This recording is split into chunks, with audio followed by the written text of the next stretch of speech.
হচ্ছে রেজিস্ট্রেশন করার জন্য লাইন, আগে থেকে আমাদের করা নেই, লাইন দিয়ে রেজিস্ট্রেশন করাতে হচ্ছে। এখানে অনেক সময় নষ্ট হয়ে যায়, আগে থেকে করে রাখলে ভালো হয়।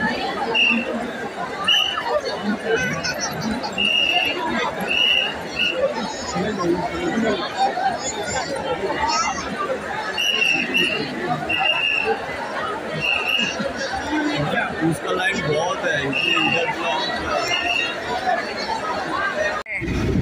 এখন আমরা দেবপ্রয়াগ থেকে উপরের দিকে উঠছি আস্তে আস্তে, গাড়ি যাচ্ছে, দেবপ্রয়াগ ক্রস করছি। এই যে লাইটগুলো দেখাচ্ছি ওই রাস্তা, সব ওই রাস্তার পাহাড়ের উপরে উপরে উপরে পৌঁছবো। তার মানে এর থেকে কত উঁচু কেদারনাথ। এই জায়গাটার নাম সোনপ্রয়াগ। এখান থেকে যাব সীতাপুর। সোনপ্রয়াগেও মানে পুরো যেতে পারলো না, তো গাড়ির জ্যাম। সীতাপুর যাবো এখান থেকে, সীতাপুর থেকে গৌরীকুণ্ড। আগে কিন্তু গৌরীকুণ্ডের বীচ পর্যন্ত গাড়ি চলে যেতে হয়, এখন কিন্তু সেটা যাচ্ছে না। এখন 2টো বাজছে, আমাদের কেদারনাথ যাত্রা শুরু হলো। বন্ধুরা দেখি কতটুকু ভিডিও করে আপনাদের দেখাতে পারি। সেই সকাল ভোর 3টের সময় বেরিয়েছি। হাঁটা খুবই মুশকিল, একদিকে ঘোরা যাচ্ছে, পুকুরি যাচ্ছে, মাঝখানে পালকি যাচ্ছে, কিন্তু তবুও ভালো লাগছে, বিশাল আনন্দ হচ্ছে। অবশ্য এই আমাদের শুরু হলো। এই যে সিনারিটা কি সুন্দর, অলকানন্দা নদী বয়ে যাচ্ছে। আর এই যে দেখো বন্ধুরা কি সুন্দর জায়গাটা। এই গৌরীকুণ্ড থেকেই কতটা এলাম, গৌরীকুণ্ড থেকে আমরা মোটামুটি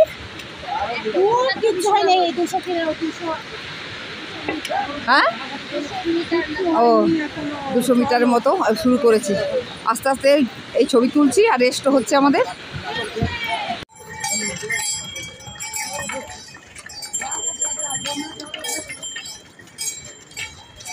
এই 2.5 কিলোমিটারের মতো এলাম গৌরীকুণ্ড থেকে। প্রচণ্ড দুর্গম খাড়াই রাস্তা, তবে অনেক দিনের ইচ্ছে ছিল, 2বার আশপাশ পুকুর আসতে পারিনি কেদারনাথের কাছে। এবার হয়তো ইচ্ছে পূরণ হবে। ভোলা মহেশ্বর টেনেছেন। ঘোড়াতে একটু রাস্তা ডিস্টার্ব করে, সবাই নিজের মতো করে হাঁটছে। এটা হচ্ছে কেদারনাথের গেট। রামপাড়া মানে কেদারনাথের হাফ এলাম। এখন রাত্রি 9:15 বাজছে। এখানে আমাদের টেন্টে থাকতে হবে। প্রচণ্ড ঠান্ডা, হাড় কাঁপুনি এবং অন্ধকার চারদিক, আর অলকনন্দার আওয়াজ গোটুর। টেন্টের নাম লুটঝুলিতে আচানক টেন্ট। প্রচণ্ড ঠান্ডা, ফাঁকার মাঝে দিল টেন্ট করে প্লাস্টিকের। মনে হচ্ছে যেন কম্বল দুটো ভিজিয়ে এনে দিল, এত ঠান্ডা, হাত পা কাঁপুনি, হাড় কাঁপুনি ঠান্ডা, হিম শীতল। সকালেই বেরোতে হবে 8টার সময় উঠে, জল খাওয়া যাচ্ছে না। কিন্তু মানুষগুলোর ব্যবহার ভালো, টেন্টের মানুষগুলো। আমি রিকোয়েস্ট করতে আমাকে একটু গরম জলও খেতে দিল। আর আমার বান্ধবী হারিয়ে গেছে, অনেক রিকোয়েস্ট করলাম, ফোন করে করে তারা চেষ্টা করতে লাগলো। 500 টাকা করে টেন্ট ভাড়া, যাওয়া মাত্রই বললো 2জনের 1000 টাকা দিয়ে দিন। তা দিয়ে দিলাম। ওই ঠান্ডার মধ্যে রাতটুকু কোনোরকমে কাটিয়ে সকাল 8টার সময় উঠে ওদের মোবাইল, টয়লেটে একটুখানি, সে টয়লেট তো আর হয় না, গিয়ে পরে সেই ফাঁকার মাঝে খালখন্দর মধ্যে টয়লেট সেরে এসে ওদের কাছে চা খেয়ে 8টার মধ্যে আবার রওনা দিলাম কেদারনাথের উদ্দেশ্যে। সকাল 8টায় রওনা দিয়ে আমাদের পৌঁছতে পৌঁছতে 3:15 বেজে গেল। পিছল রাস্তা, বরফে চারদিকে ভর্তি, যত যাচ্ছে ঘোড়া তত পিচ্ছু, মানে বাস্কেট গুলো তত পালকি, আর মানুষ অগণিত মানুষ। এবার মারাত্মক ভিড় হয়েছিল, শুধু ঠাকুরকে ডেকে ডেকে কেদারনাথজিকে ডেকে ডেকে ডেকে ডেকে এগোচ্ছিলাম। 3:15 সময় ঠিক গন্তব্যস্থলে পৌঁছালাম। পা যেন পিছন দিকেই টানছে, মাঝে মাঝে মুখের দিকে শ্বাস পড়ছি, কখনো কর্পূর শুচ্ছি, কখনো হোমিওপ্যাথি ওষুধ খাচ্ছি। এই বয়সে কেদারনাথ ট্রেকিং করা যে কি কষ্ট, ইয়াং বয়সে হয়তো এভারেস্টও জয় করে নিতাম। সবই ঈশ্বরের ইচ্ছে, অদম্য ইচ্ছে আর মনের জোর না থাকলে কিছুতেই সম্ভব হতো। কেদারনাথ, তুঙ্গনাথ, ওঙ্কারনাথ, ওঙ্কারেশ্বর মন্দির, বদ্রীনাথ, মানাগ্রাম,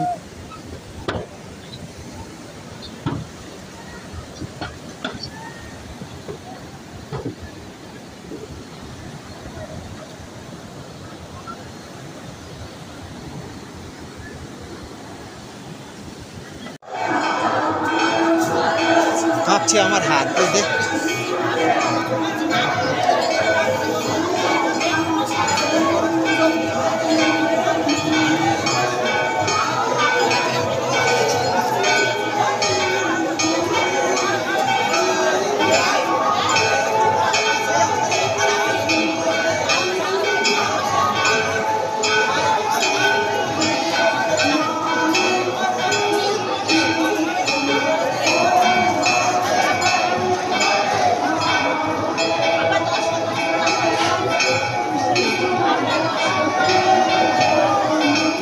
আমি ভিডিও এইটা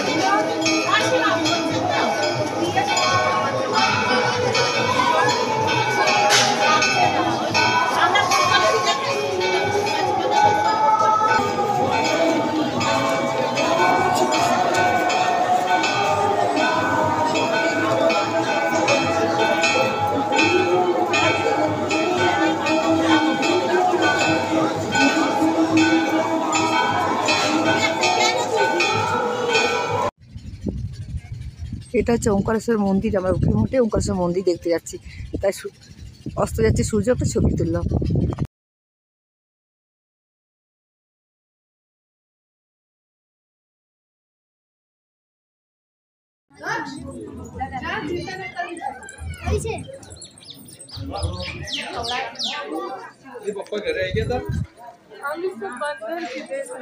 आज से नहीं खाएंगे, डरेंगे, रखेगा तो खाएंगे।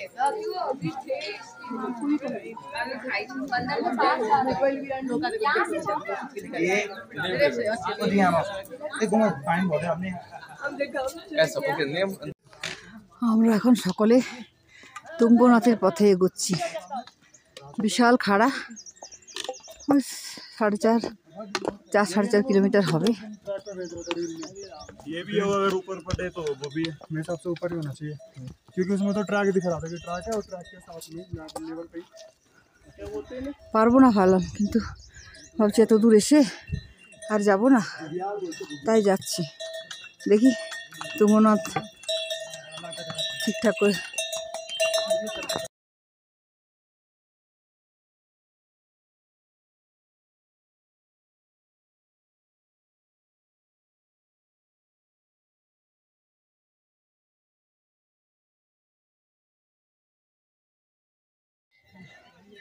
তুঙ্গনাথের রাস্তা বিশাল খাড়াই। আর কিছু করি না করি কেদারনাথ করে নিলাম, তুঙ্গনাথটিও করার ইচ্ছে হলো। কাল ওঙ্কারেশ্বর গেছিলাম টেম্পল, ওখানে পঞ্চকেদার দর্শন করে এলাম। আবার আজকে তুঙ্গনাথে উঠছি। সুন্দর সৌন্দর্য প্রকৃতির জন্য ঢেলে দিয়েছে, কিন্তু সব উপরে, কিছু দেখা যাচ্ছে না, যদিও বরফে ঢাকা আছে, কিন্তু পুরো হিমালয় সৌন্দর্য এখান থেকে দেখা যাচ্ছে, সব বরফে ঢাকা। তুঙ্গনাথ হচ্ছে 4000 ফিট উচ্চতা। হ্যাঁ সত্যি তো, এবার 8000 কত যেন। এটা পৃথিবীর সবথেকে উচ্চতম শিব মন্দির। বাবা, ও হাই শিবা টেম্পল। अच्छा, पंचकेदारों का सबसे ऊंचा हाईएस्ट शिवा टेंपल है। ও পঞ্চকেদারের সব থেকে হাই। 24 किलोमीटर और यहाँ के 4 बराबर है। ও কেদারনাথে 24 আর এখানে 4। केदार पंचकेदार है ना आंटी, तुंगनाथ है, केदारनाथ, हाँ। मध्यमेश्वर, गौरेश्वर और रुद्रनाथ। ना শুধু আমারটা তা জানি। এটি হচ্ছে তুঙ্গনাথের কুণ্ড। কি সুন্দর জল পড়ছে, শান্তির জায়গা। কত ফিট উঁচুতে, 4000 ফিট উঁচু। আমরা এখানে একটু রেস্ট করলাম এই মন্দির সামনে। পুজো কিনে লাইনে আছে আমাদের লোকরা, পুজো দেবো লাইন করে। তুঙ্গনাথ যাত্রা শেষ হলো, নেমে গেলাম হেঁটে। এখন আমরা গাড়ির দিকে যাচ্ছি। গাড়ি জ্যামে ফেসে গেছে। আমি পারলে ভিডিও করে দেখাবো বন্ধুরা, ভিডিওটা আপনাদের। আমাদের সব এগিয়ে যাচ্ছে।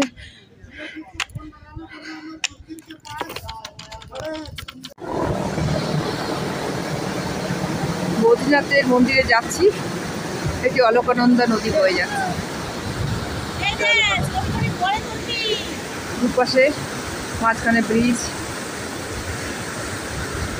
অলকানন্দা ছবি, অলকানন্দা নদী বয়ে যাচ্ছে, এখান থেকে বেরিয়ে যাচ্ছে। অপূর্ব সৌন্দর্য। বুড়ো বয়সে এগুলি নয়, বয়স হয়ে গেলে একটু কম বয়সে এলে এত আনন্দ, এত প্রাকৃতিক সৌন্দর্য, এনার্জিও থাকে।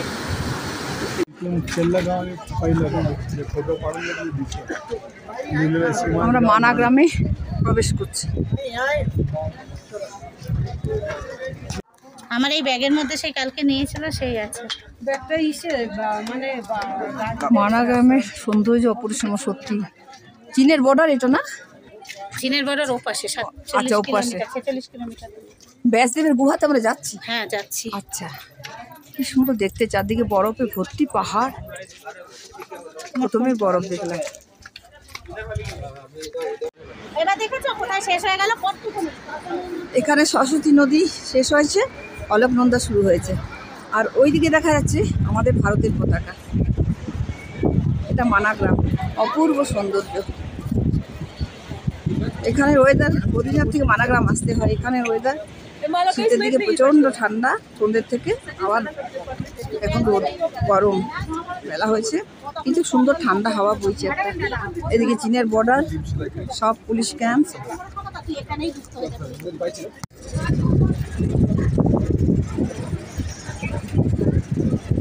চন্দন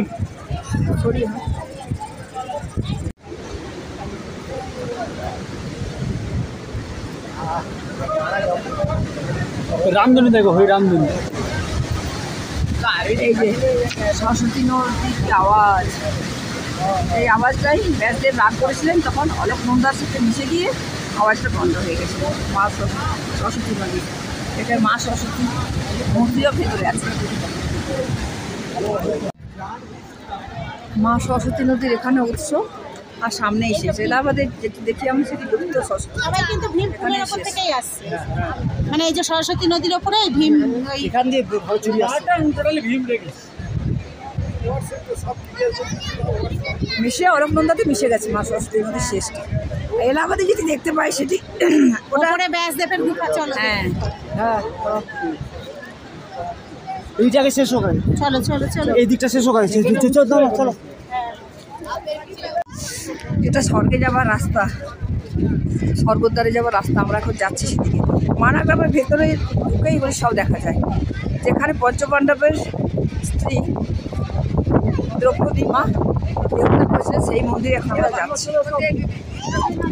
এটিকে বলা হয় স্বর্গে যাওয়ার রাস্তা।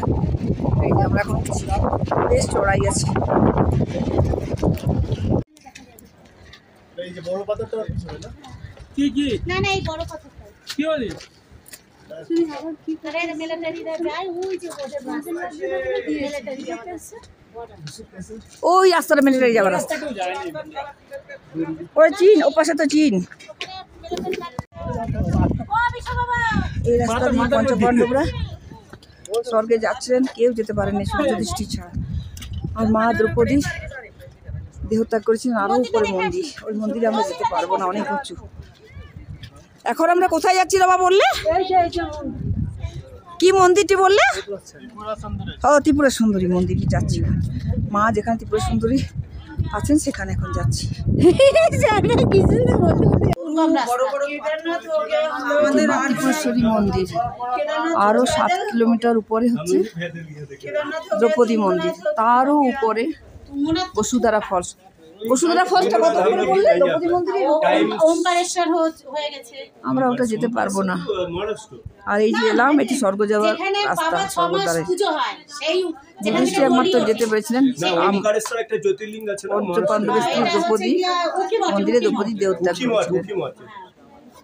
বলছি বসুধারা ফলস কত কিলোমিটার? ওইখান থেকে 7 কিলোমিটার। ওই যে সবাই যাচ্ছে, এরপরে আরো দুর্গম রাস্তা। আচ্ছা, এই রাস্তা শেষ হয়ে গিয়ে তারপরে ওই পাথরের ওপর দিয়ে যেতে হবে, ওই বড় পার হতে হবে, হয়ে ওই পাহাড়ের ওপাশে। খুবই দুর্গম রাস্তা। হ্যাঁ, আমাদের দ্বারা হবে না। হ্যাঁ,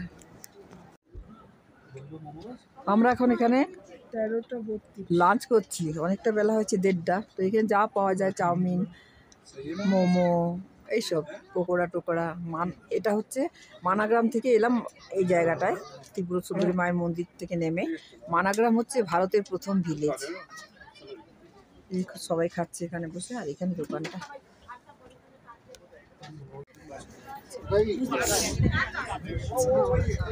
মহাগ্রামের এই দোকানটা প্রথম দোকান, মোদিজি এই দোকানটা পারমিশন দিয়েছিলেন, আর এখানেই আমরা লাঞ্চ করলাম। এই দোকানে মোদিজি পারমিশন দিয়েছিলেন? মোদিজি পারমিশন দিয়েছিলেন না? হ্যাঁ, এটা প্রথমে আখরি দোকান ছিল, মোদি ডিক্লেয়ার করেছে এটা পেহলি দোকান। বাহ বাহ, ভালো জিনিস একটা।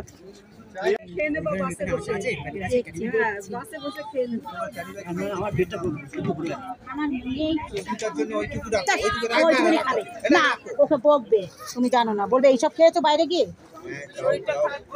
হ্যাঁ, এই নাও আছে, তোমার ভাগ্য ভালো। নাও, ভালো ছেলেদের ভালো ভাগ্য হয়। নাও, পেমেন্ট করেছো? ওর মধ্যে দুটো আছে, প্লাস্টিক এটা দুটো আছে। আচ্ছা বলো, পেমেন্ট করেছো? দাও, ওটা চামচটা দাও, আমি ঢুকিয়ে দিচ্ছি, তুমি পরে খেয়ে নেবে বাসে বসে। সুস্মিতাকে বলবে না, বলবে এমনি খেয়েছি খাবার। না, আবার সরল সোজা ছেলে, বউয়ের কাছে সব ঢাল দিই। আমার নাম বলে রমাদি না করেছে, এটাও নাম বলে। হ্যাঁ, আমার শাশুড়ি ছিল, আমার নামে। এটার নাম ভীমশিলা। দ্রৌপদী পেরোতে পারছিল না, তখন অর্জুন এই পাথরটি এনে এখানে রেখেছিল যাতে দ্রৌপদী পেরোতে পারে। আর দ্রৌপদী প্রথম দেহত্যাগ করেছিল, তারপর আস্তে আস্তে সবাই সকলেই দেহত্যাগ করেছিল। এটি ভীমশিলা।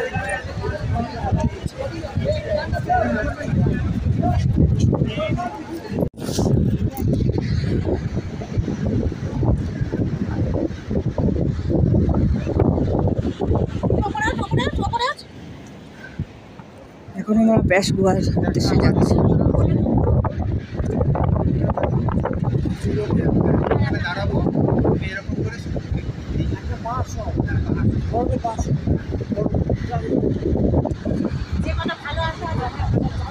হ্যাঁ, খারাপগুলো কি করছেন? আমাদের গাইড, এই যে আমার মেয়ের মতো রমা, রমার কলিগ। আমার ছেলেদিকে দেখাবো তো।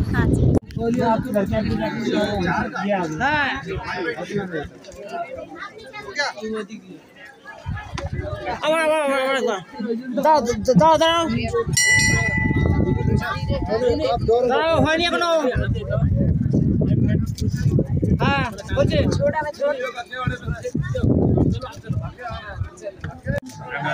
ব্যাসদেবের গুহা থেকে বেরোলাম, এখানে ছবি তুলতে দিচ্ছে না, তাই তোলা হলো না।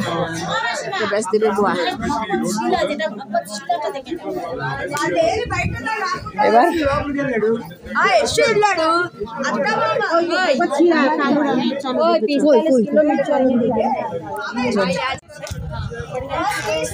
এখানে ব্যাসদেবের মন্দির দেখলাম, ভগবত শিলা দেখলাম, মনোজিবের তপস্যা করার জায়গা, অতি মনোরম, এত সুন্দর শান্তির জায়গা। জনসমাগম ভর্তি, ভিড় হয়েছে, কিন্তু সত্যি যেন তপস্যা করার জন্য এখন মনুষ্যরা বসে থাকতেন। এখানে ব্যাসদেব বলেছে। আর গণেশ গুহা এখন যাচ্ছি। গণেশ নিচে মহাভারত লিখেছে। গণেশ গুহা এখন আমরা যাচ্ছি।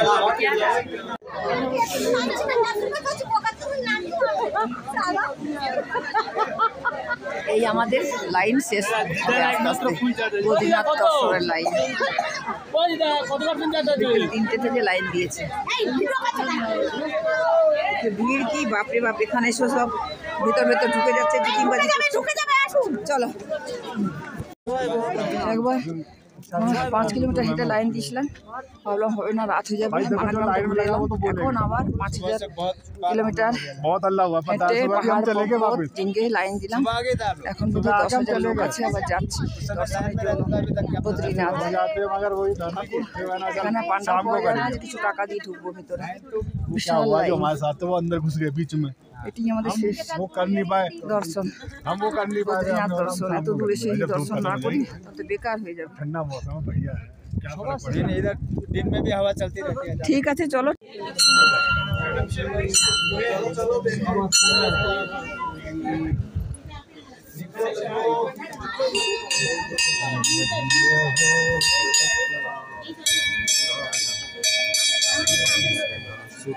কোনটা আপেল গাছ গো? ও,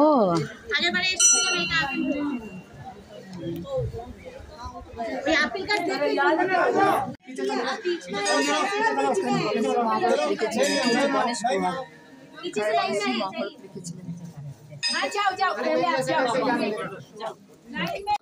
জানি না কটা থাকবে। ओ भैया भैया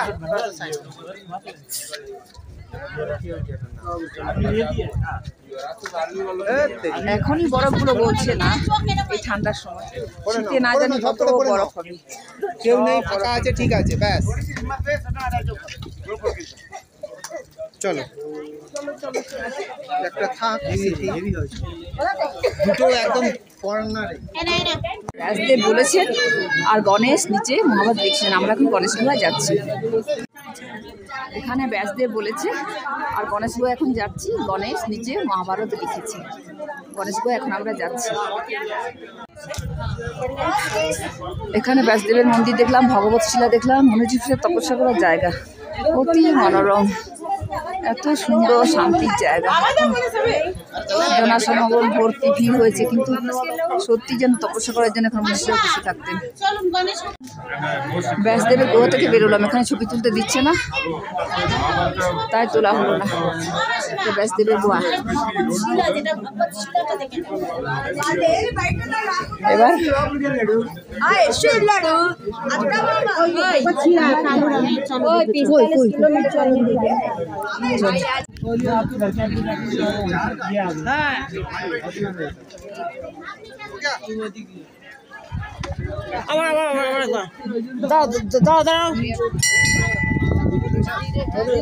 দাঁড়াও, হয়নি এখনো।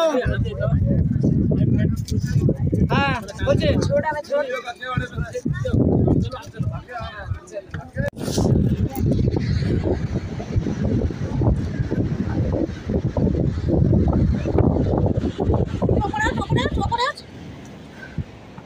এখন আমরা ব্যাস গুহার উদ্দেশ্যে যাচ্ছি। দাঁড়াবো এরকম করে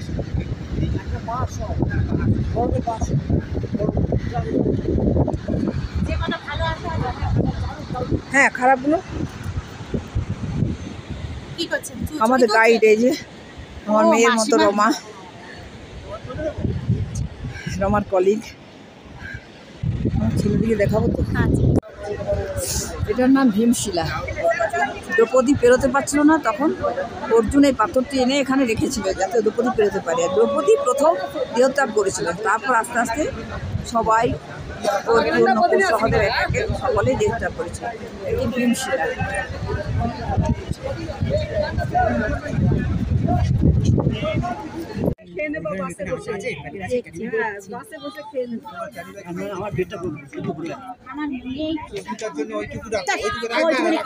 না, ওকে বকবে, তুমি জানো না, বলবে এইসব খেয়েছো বাইরে গিয়ে।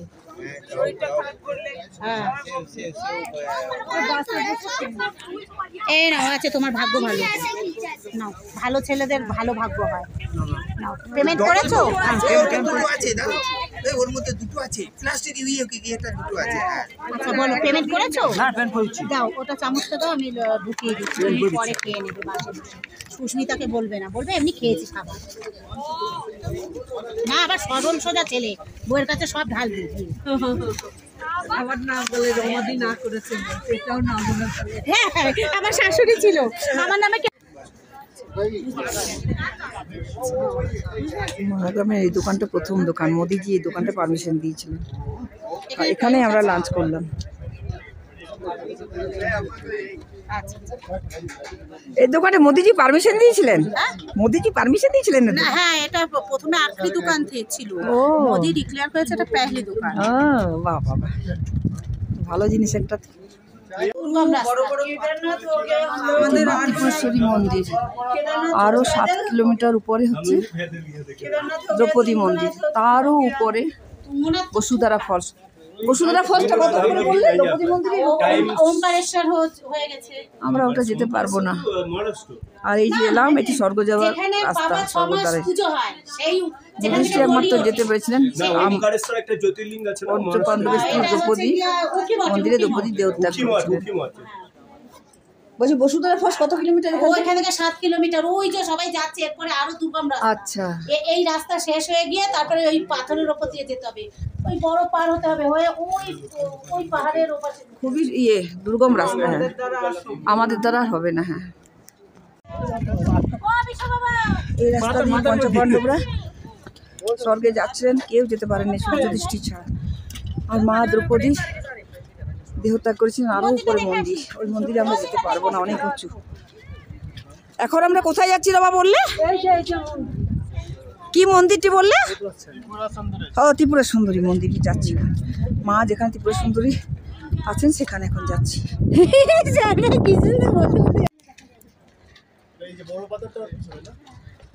না না, এই বড় পাথরটা কি বলি? আরে মিলিটারিরা যায়, ওই যে ওদের মিলিটারি যাচ্ছে, ওই রাস্তাটা মিলিটারি যাওয়ার রাস্তা। ওই চীন, ও পাশে তো চীন। এটা স্বর্গে যাওয়ার রাস্তা, স্বর্গদ্বারে যাওয়ার রাস্তা। আমরা এখন যাচ্ছি সেদিকে। মানা গ্রামের ভেতরে ঢুকেই বলে সব দেখা যায়। যেখানে পঞ্চপাণ্ডবের স্ত্রী দ্রৌপদী মা দেহত্যাগ করেছিলেন সেই মন্দিরে এখন আমরা যাচ্ছি। এটিকে বলা হয় স্বর্গে যাওয়ার রাস্তা। এই যে আমরা এখন বেশ চড়াই আছি।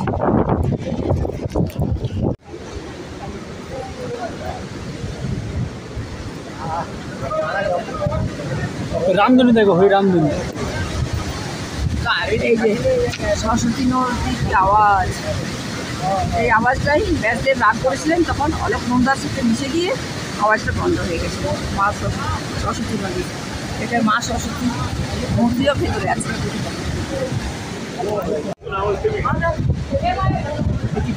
এটি ব্যাসদেবের মূর্তি না? ব্যাসদেবের মূর্তি।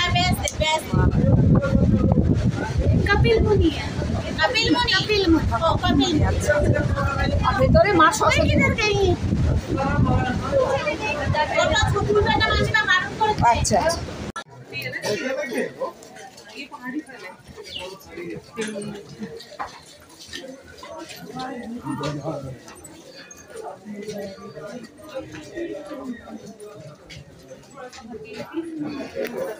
এখানে ধারী মাতার মন্দির দেখলাম। পাহাড় নিচে নেমে গেলাম আস্তে আস্তে পাহাড়ের উপরে। এখানে ধারী মাতার 3 মূর্তি দেখা যায়। সকালে নাকি বালিকা রূপ, তারপরে মাঝখানে একটি রূপ, আবার শেষে আরেকটি রূপ। ভালোই লাইন হয়েছে, প্রণাম করে প্রণামী দিয়ে বক্সে উঠে যাচ্ছে পরে। ধারী মন্দির, ধারী মাতার মন্দির।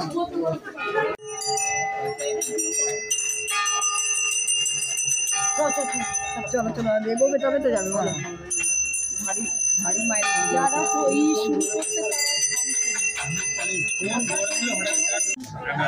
ব্যাসদেবের গুহা থেকে বেরোলাম। এখানে ছবি তুলতে দিচ্ছে না, তাই তোলা হলো না। ব্যাসদেবের গুহা।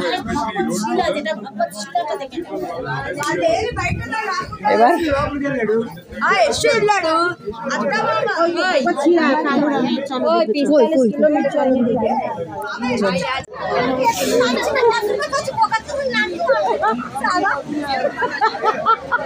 এই আমাদের লাইন শেষ, বদ্রীনাথ দর্শনের লাইন।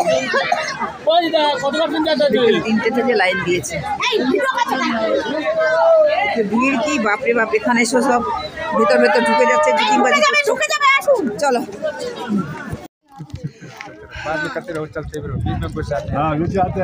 সকালবেলা একবার 5 কিলোমিটার হেঁটে লাইন দিয়েছিলাম, ভাবলাম হবে না, রাত হয়ে যাবে।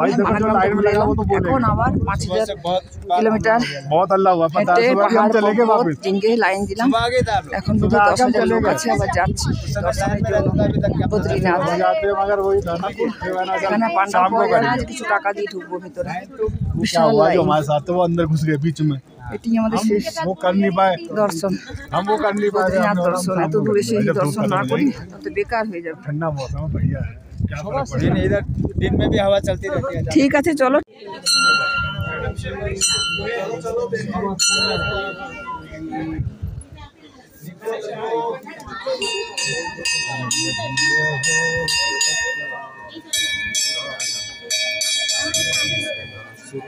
কোনটা আপেল গাছ গো? ও, আগেরবারে এসেছিলাম, এটা আপেল। এই আপেল গাছ দেখে মহাভারত লিখেছিলেন, গণেশ গুহা মহাভারত লিখেছিলেন। জানি না কটা থাকবে।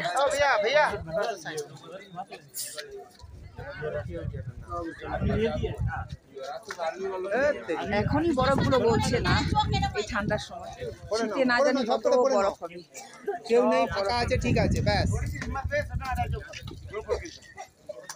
চলো। একটা থাক, দুটো একদম কর্নারে। ব্যাসদেব বলেছেন আর গণেশ নিচে মহাভারত লিখছেন। আমরা এখন গণেশ গুহায় যাচ্ছি। এখানে ব্যাসদেব বলেছে আর গণেশ গুহায় এখন যাচ্ছি। গণেশ নিচে মহাভারত লিখেছে। গণেশ গুহায় এখন আমরা যাচ্ছি। এখানে ব্যাসদেবের মন্দির দেখলাম, ভগবত শিলা দেখলাম, মনোজিবের তপস্যা করার জায়গা অতি মনোরম, এত সুন্দর শান্তির জায়গা। জনসমাগম ভর্তি ভিড় হয়েছে, কিন্তু সত্যি যেন তপস্যা করার জন্য এখন মনীষীরা বসে থাকতেন। ব্যাসদেবের গুহা থেকে বেরোলাম, এখানে ছবি তুলতে দিচ্ছে না, তাই তোলা হলো না। ব্যাসদেবের গুহা এবার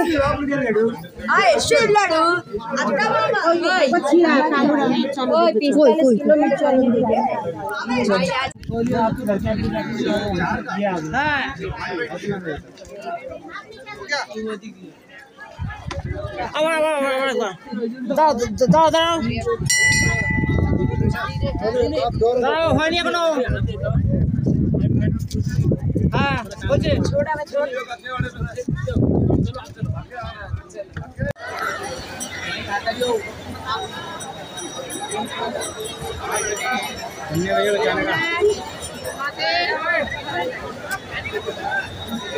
পয়সা নেই, চন্দন করতে গেল